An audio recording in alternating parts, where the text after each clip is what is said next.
Hello students, today we are going to discuss the chapter number 3, so that is safety and responsibility of engineers, and the name of the subject is professional ethics and Indian constitution. So this subject is there for the 4th semester electronics and communication engineering and electronic instrumentation and control engineering. So myself Vijay Hugi, lecturer in electronics and communication engineering department, SJPN Trust Polytechnic, Nirsoshi. So as the name of the chapter, it states what the safety and responsibility of engineers. Basically, no duty of an engineering is more important than his or her duty to protect the safety and well-being of the public. Indeed, the codes of ethics of professional engineering societies make it clear that the safety is most important to the engineer. In this chapter, we look into the safety, risk and responsibilities. We will also examine the nature of accidents and try to determine what the engineer's role and responsibilities in preventing the accidents and ensuring the safety of the public. So first we start with this definition of safety and risk here. So we can define the safety as freedom from damage, injury or risk, or the safety can be incorporated during design, pretesting, operation, field applications, analog test and learning from the past or others. It is impossible to discuss safety without the risk here. So risk is a key element in any engineering design. It is impossible to design anything to be completely risk free.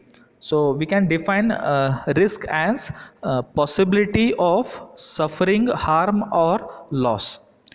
So perception varies from one person to another based on one's physical condition, age, experience, expertise and wisdom. A second hand electric heater when purchased was alright, but when used it might give electric shock and damage the human. Sometimes the people may think motorbikes are unsafe and scooters are safe. Some may never think about safety at all. So the safety, we can say the probability of safety is equal to what? 1 minus probability of risk, or I can say risk is equal to probability of occurrence into consequence in magnitude. So next we are going to discuss the different factors that influence the perception of risk. So the following are the different factors which influence the perception of risk. First one is probability of risk, that is what? The statistical nature of occurrence of risk. Second, consequences of the risk, that is physical damage or death of people, property loss or loss of money. Third one is voluntariness, that is for thrill and amusement or under compulsion in voluntariness. Fourth one is magnitude, so that is number of people or extent of area involved. And fifth one is proximity, so that is the closeness of relationship with those affected. Sixth one is method of information dissemination on risk. And seventh one is job related, so that is whether it is compulsion or violation. So next we are going to discuss assessment of safety and risk. So the knowledge of risk as acceptance is useful to an engineer. The designer can redesign the product or project to include safety measures. So first one is allow the product to fail safely. Second, abandon it safely. And third one, provide for safe escape or evacuation from the product or site and thus eliminate or minimize the human loss. So next we are going to discuss what are the different factors that affect risk acceptability. So following are what are some of the factors which affect the risk acceptability. First one is voluntariness or involuntariness of risk. Second, short term and long term consequences of risk. Third one is expected probability of risk. Fourth one is reversible effects, that is something will seem less risky if the bad effects are ultimately reversible. Fifth one, threshold levels for risk. Sixth one, delayed effect and immediate effects of risk. Seventh, restricted access to knowledge on risk. Eighth one, uncertain behavior of materials. Ninth, uncertain and varying behavior of user environments such as physical shock, thermal shock, fatigue, etc. 10th, never applications of absolute technologies. 11th, the unexpected and unintended outcomes of products or projects. So these are what the different factors which affect risk acceptability. And next we are going to discuss what do we mean by risk benefit analysis. So basically the major reasons for analysis of risk benefits are, first one, to know the risk and benefits and to weigh them each. Second, to decide on designs, advisability of product or project. Third one, to suggest and modify the design so that the risks are eliminated or reduced. Next, we are going to discuss the different types of risk. Already we have seen what is the definition of risk and safety. So next we are going to discuss what do you mean by personal risk, what do you mean by public risk and voluntary risk. So first we are going to start with what do you mean by personal risk here. So personal risk is the exposure to financial loss or additional expenses resulting from premature death or disability. So financial may be incurred as a result of the death or disability of an income earner, leaving you, your family or your business financially insecure. For example, a group residing near a cement plant is exposed to a lot of risk. If suppose a cement plant or refinery was to come up in the area where this group already resides, then the group will reject the proposal. The adequacy of compensation amount payable cannot be fixed reasonably. How to estimate the rupee value of an individual human being? For example, a person may be a father to his son, husband to his wife, son to his parents, etc. here. So all these are what they are what personal risk. And next we are going to discuss what do you mean by public risk. So public risk is the chance of something happening that will have an impact on the public values. So the assessment of public risk is relatively easy, as in the societal value system the cost of disability can be averaged out. For example, the loss or reduction in future income or earning capacity due to loss of limbs or their capability. Second, cost associated with accident, which includes the transplantation or the reinforcement of body parts or limbs and medical treatment. Third, cost of welfare, which includes rehabilitation, providing less demanding alternate jobs and other disability benefits. And next we are going to discuss voluntary risk.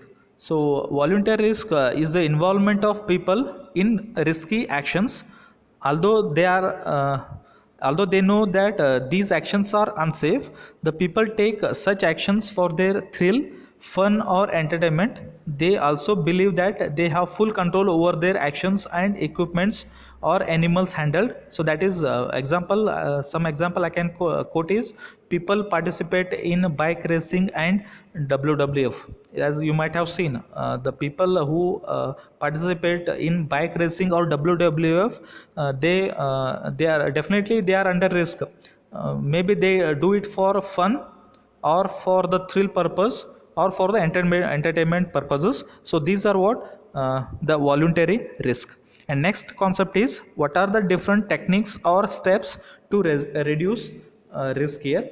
So we can say we can have so many techniques or steps to reduce the risk in a product or a process.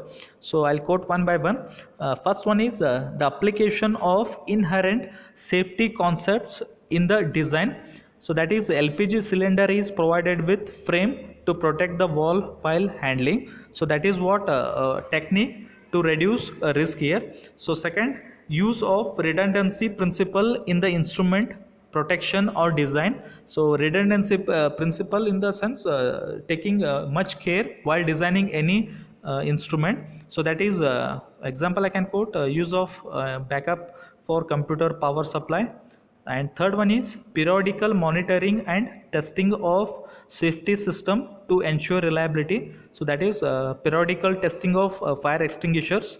And fourth one is issue of operational manuals, training of the operating personnel, and regular audits are conducted to ensure that the procedures are understood, followed, and the systems are kept in good working conditions.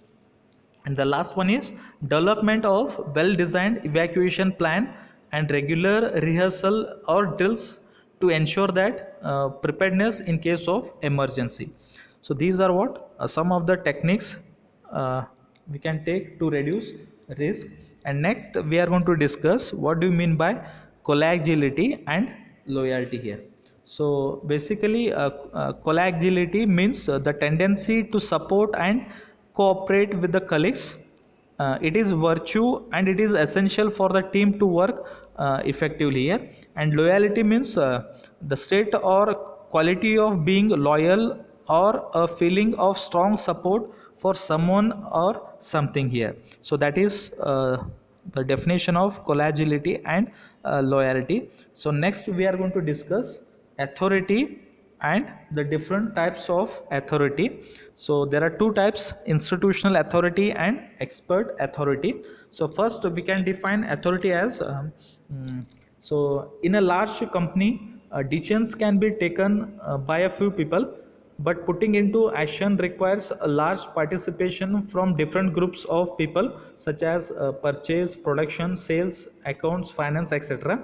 For effective transformation of decisions into actions, an authority should be given to an individual working in a group along with the responsibility. So authority fixes the personal responsibility and accountability uniquely on each person, and which is necessary for the progress of actions here. So next the types, as I quoted already, there are two types: institutional authority and expert authority. So basically institutional authority is the authority executed within the organization. It is the right given to the employees to execute the power to complete the task and force them to achieve their goals. Duties such as resource allocation, policy execution, recommendations, supervision, empowering. So line managers and project managers have the institutional duty to make sure that the products or projects are completed successfully. So next one is expert authority. So the expert authority is the possession special knowledge, skills, and competence to perform a job thoroughly. The advice on jobs and is a staff function. So expert authority is also known as authority and leadership. The experts directs others in effective manner. For example, experts and consultants are engaged in an organization for a particular term. So next we are going to define what do you mean by collective bargaining, confidentiality, and occupational crime. So collective bargaining, it is the bargain by the trade union for improving the economic interest of the worker members. So this process includes negotiation, threatening verbally, and declaration of strike. So it is impossible to support fully the collective bargaining of unions or to reject. There exists always a conflicting views between the professionalism and unionism. So next one is confidentiality. So confidentiality means keeping the information of the employer and clients as secret. So it is one of the important aspect of a teamwork. And next we are going to discuss what do you mean by occupational crime. So occupational crime, it can be maybe it may be committed by the different ways here. So first one is the wrong actions of a person through one's lawful employment. Second, crime by an employee to promote one's lawful employment. Third one, theft or regular theft by the employee. And fourth one is damage to the property or to the other employees. So fifth one, when committed by the office workers or professionals, the occupational crime is also called a white collar crime here. So the different examples for the occupational crimes are price fixing. So here price fixing in the sense what the rival companies come to an agreement, so not to sell any goods or services below a certain price here. So that is in order to get the benefit for both the companies, right? They will come to a conclusion so that they should not sell the product or anything for us for a certain below price here. So that is what price fixing. And next one is industrial espionage. So means it means simply spying for personal or company benefits. So that is what spying means, the act of obtaining a secret or confidential information without the permission. So that is what spying the information. And third one is bootlegging. So bootlegging, it is nothing but the manufacturing, selling or transporting products that are prohibited by law is called bootlegging. So it refers to working on projects which are prohibited or not properly authorized. So that is what selling, manufacturing or transporting products that are prohibited by law. So I means so something which is transported illegally, so that is we call it as a drugs and all these what, and these are called bootlegging. And fourth one is endangering lives.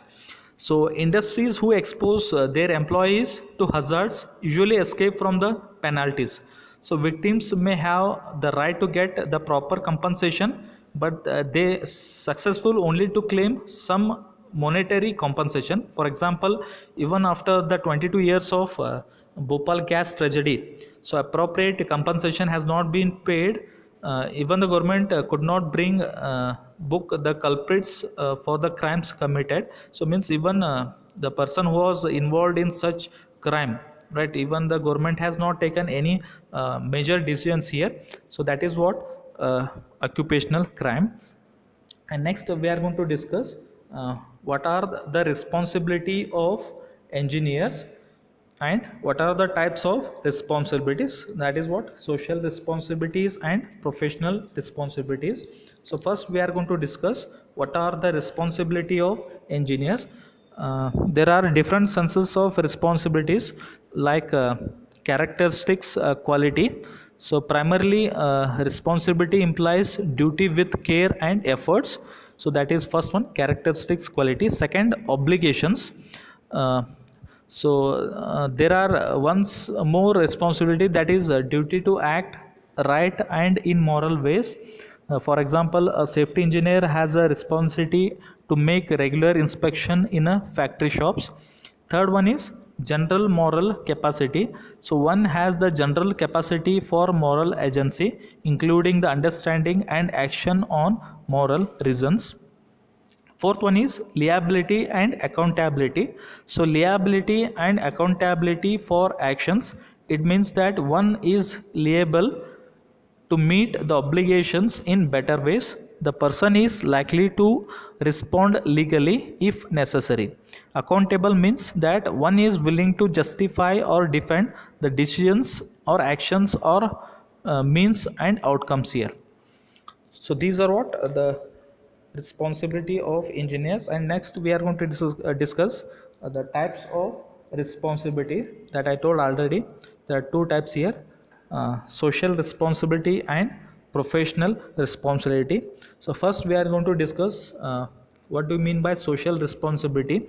So corporate organizations have social responsibility to all of their stakeholders. This includes the well-being of the employees and their unions, socially responsible investors, customers, dealers, suppliers, local communities, governments, non-government organizations, and the business owners and managers here.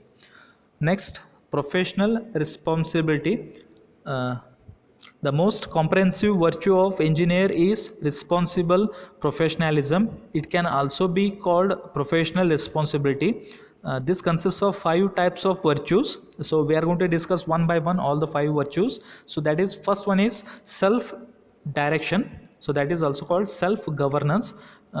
This virtue are fundamental and necessary in exercising moral responsibility. And second one is public spirited virtues, which focuses on the good of the clients and the public. It includes respect for rights, that is to make decisions and face the risk, not harming other intentionally. And third one is teamwork virtues, which enables the professional to work successfully with others. They include cooperativeness, communicative ability, and respect, etc. So next, fourth one, proficiency virtues, which means the mastery of technical skills, which are also called intellectual virtue by Aristotle. It includes competence, that is having qualified, licensed, and prepared to execute the job that is undertaken, diligence, creativity, excellence, and self renewal through continuous education. Fifth one is cardial virtues. So that is wisdom, courage, temperance, and justice will come under cardial virtues. So next we are going to discuss uh, conflicts of interest. So basically, the conflicts of interest is a situation in which two or more interests are not simultaneously realizable.